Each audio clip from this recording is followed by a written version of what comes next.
कुछ दिनों पहले हम राम मनोहर लोहिया अस्पताल गए थे। पुलिस लाठीचार्ज में घायल दिल्ली की उस छात्र की स्थिति जानने के लिए जो आईसीयू में अपनी जिंदगी की सबसे बड़ी लड़ाई लड़ रही है। हमसे कुछ ही समय पहले आदरणीय स्वास्थ्य मंत्री जी श्री जेपी नड्डा वहां गए थे और उनसे कुछ समय पहले अन्य नेता भी गए। जब तक हम वहां पहुंचे, उस लड़की की मां नेताओं के आने जाने से गुस्से में थी। सुन लीजिए, सुनिए, किसी की पीड़ा का मजाक नहीं उड़ाते। कोई भी हो, किसी की पीड़ा का मजाक नहीं उड़ाते। बिल्कुल। आप संसद में बैठे हैं, निशिकांत जी आप बना रहे हो। जब तक हम वहां पहुंचे, उस लड़की की मां नेताओं के आने जाने से गुस्से में थी। किस लिए आए हो?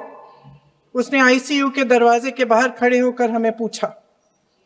हमारे सामने कांपते हुए हाथ जोड़े कहने लगी कि धन्यवाद, आप आए हैं, ठीक है, मगर मुझे किसी से नहीं मिलना, मुझे किसी से बात नहीं करनी। महोदय, उस मां की पीड़ा से उसका पूरा शरीर कांप रहा था, लेकिन उसने दृढ़ आवाज में कहा, सुबह से बड़े बड़े लोग यहां आ रहे हैं, एक के बाद एक वीडियो बना रहे हैं। वह भी आए जिन्होंने मेरी बेटी का ये हाल किया है। किस लिए? उसने हमसे पूछा। किस लिए? मेरी बेटी की बलि तो चढ़ गई है, लेकिन उसे कुछ भी हो जाए तो मैं उसके लिए अपने आप लड़ूंगी। मुझे किसी की मदद नहीं चाहिए, मैं अकेले लड़ लूंगी। महोदय, शायद मुझे यहां खड़े होकर सबके सामने ये बात नहीं कहनी चाहिए, मगर उस मां की गुहार ने मुझे शर्मिंदा किया। उसके दिल के टूटने की वो आवाज जो अस्पताल की दीवारों से में गूंज रही थी, मेरे मन में अभी भी गूंज रही है। इसलिए उस मां की इजाजत लिए बिना मैं आपके द्वारा आदरणीय प्रधानमंत्री महोदय जी और आदरणीय गृह मंत्री महोदय जी से पूछना चाहती हूं कि क्या जरूरत थी एक मासूम बच्ची पर इस तरह दमन करने की? क्या जरूरत थी उन छात्रों पर आंसू गैस चलवाने की, उन पर लाठियां बरसाने की, उन पर वाटर कैनन्स चलवाने की? क्या जरूरत थी उन नौजवान लड़कियों को जलील करते हुए उनके कपड़े फाड़ने की, उनको बेरहमी से गंदी तरह पिटवाने की? देश के युवाओं पर पैलेट गन्स और AK-47 चलवाने की क्या आवश्यकता थी? क्या वे आतंकवादी थे? क्या आतंकवादी हैं? टेररिस्ट हैं? हाँ, कांग्रेस बोल रही है। हाँ, कांग्रेस बोल रही है। जवाब दीजिए, जवाब दीजिए। कांग्रेस बोल रही है, जवाब मांग रही है, जवाब दीजिए।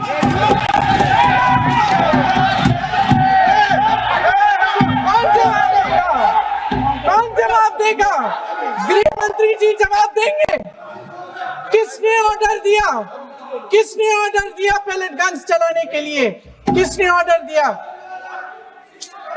आपके माध्यम से मैं पूछती हूं अध्यक्ष महोदय, किसने ऑर्डर दिया? प्रधानमंत्री जी ने दिया? गृह मंत्री जी ने दिया? जवाब देंगे? पूरा देश पूछ रहा है, सिर्फ कांग्रेस पार्टी नहीं पूछ रही है, पूरा देश पूछ रहा है। अध्यक्ष महोदय, देश के माता पिता पूछ रहे हैं, छात्र पूछ रहे हैं, अध्यापक पूछ रहे हैं, पूरा देश आज ये पूछ रहा है। और आपकी जिम्मेदारी बनती है कि आप इस सवाल का जवाब दें। क्यों डरते हैं आप इस देश के नौजवानों से? क्यों डरते हैं आप इस देश की बुलंद आवाज से? और उस आवाज को दबाने का हक आपको किसने दिया है? महोदय, ये सदन यहां बैठे हुए सांसदों की जागीर नहीं है, ये इस देश की अमानत है। यहां बैठे हम सब इस देश की जनता, इस देश के युवाओं, बुजुर्गों, गरीबों, अमीरों और सब धर्मों, सब वर्गों के देशवासियों के सेवक हैं। हम उनके प्रतिनिधि हैं और ये सत्ता हमें उन्होंने ही दी है। इस देश का संविधान हमारी सर आंखों पे, इस देश का लोकतंत्र सर्वोपरि है। इसे ध्वस्त करना पाप है।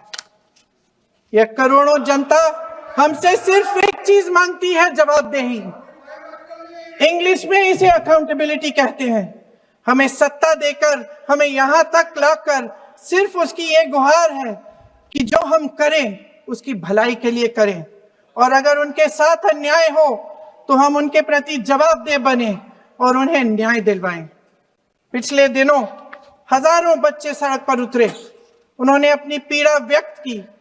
गांधी जी के दिखाए हुए रास्ते पर अहिंसा और सत्य को अपने दिलों में रखते हुए, गाते, मुस्कुराते हुए शांतिपूर्वक प्रदर्शन किया।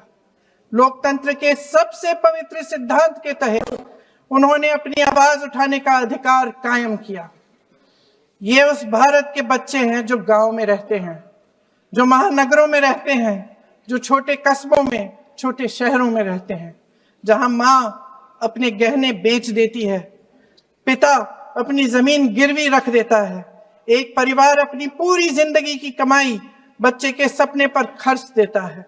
और अब उन्हीं बच्चों को लगने लगा है कि आज इस देश में मेहनत से ज्यादा बेईमानी मायने रखती है,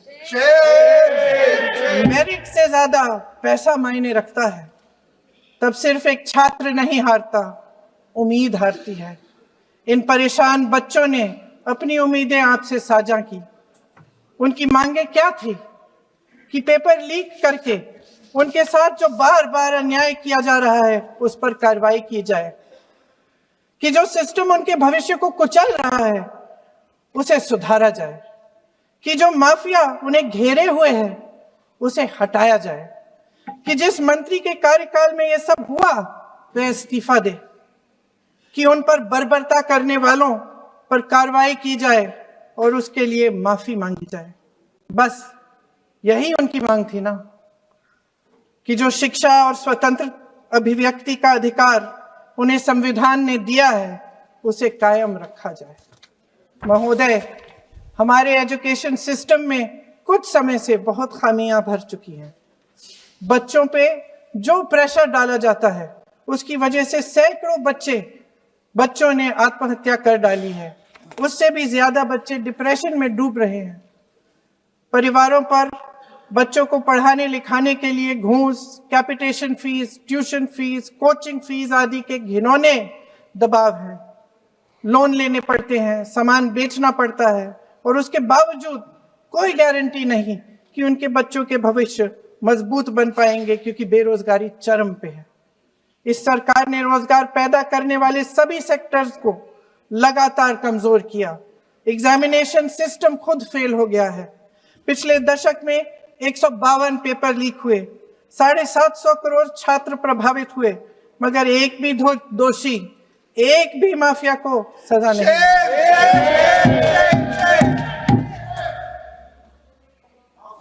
हमारे एजुकेशन में आरएसएस के प्रचारकों को भर भर कर उसे खोखला बना दिया है। जबरदस्ती एनटीए बनवाकर सिस्टम का केंद्रीकरण करके उसे और भी उलझा दिया। देश के कुल बजट में, हाँ जी जबरदस्ती, आपने अभी अभी सुना तमिलनाडु के हमारे साथी क्या कह रहे थे। देश के कुल बजट में एजुकेशन बजट की हिस्सेदारी हर साल बढ़ाने की बजाय घटती जा रही है।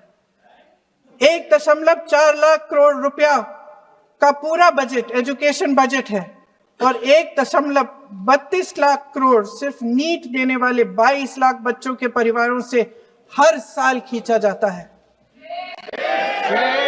एक और शर्मनाक आंकड़ा भी है।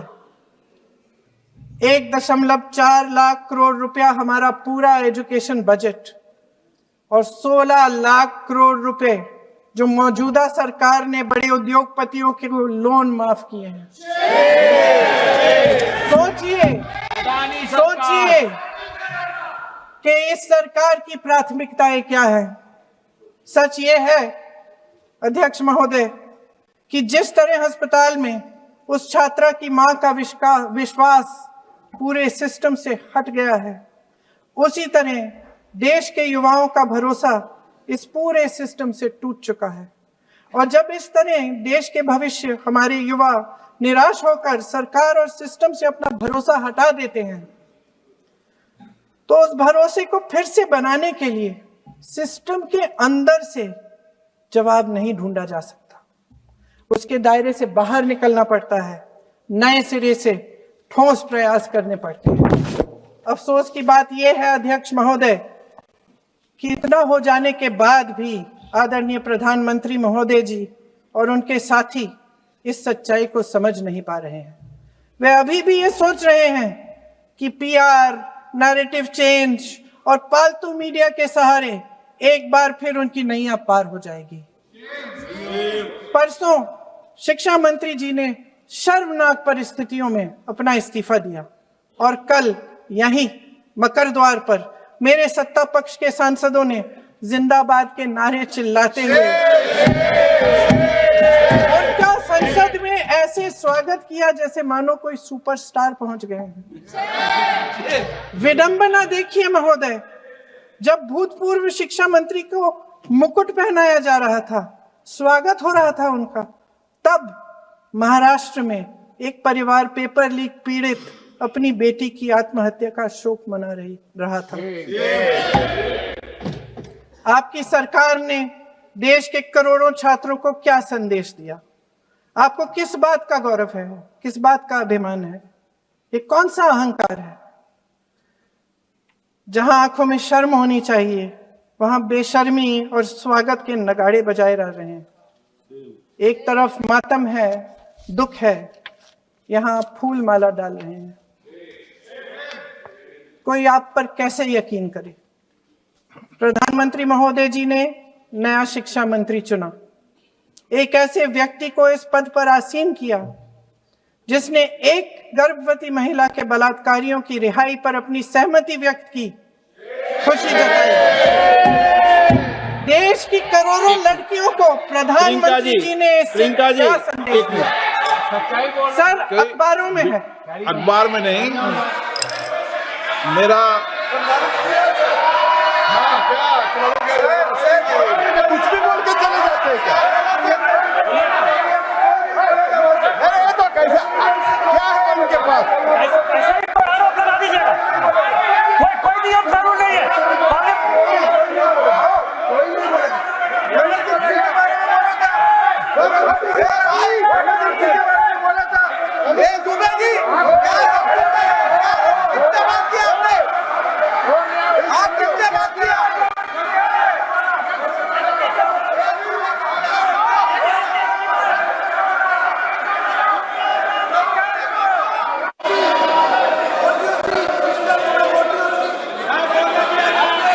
अध्यक्ष महोदय जी, जो श्रीमती प्रियंका वाड्रा गांधी जी बोल रही थी, तो बीच में उनके वहाँ से भी टोका टोकी पहले भी हुए, हमारे यहाँ से भी हुए थे। अभी हम लोग तो शांति से सुन रहे हैं, लेकिन जो अभी अभी हमारे वर्तमान नए शिक्षा मंत्री को जो उन्होंने टिप्पणी की, कैरेक्टर असैसिनेशन है एक तरीके से संसद में, और इस तरीके के भाषा हम उम्मीद नहीं करते हैं। मैं इसमें राज जोशी जी ने भी खुद कहा है, एक तो उन्होंने प्रियंका जी ने जो गलत बात कही है रिकॉर्ड पे, उसको रिकॉर्ड से हटा दिया जाए। दूसरा इस तरह का भाषा का इस्तेमाल ना करें। आपने डिबेट से पहले आपने अपील किया कि संसद में डिबेट का स्तर को नहीं गिराने चाहिए। उनके पार्टी के वो सीनियर लीडर है, वो पहली बार चुन के आए हैं, मगर उनके पार्टी में सीनियर है। जिम्मेदारी के साथ बोलना चाहिए।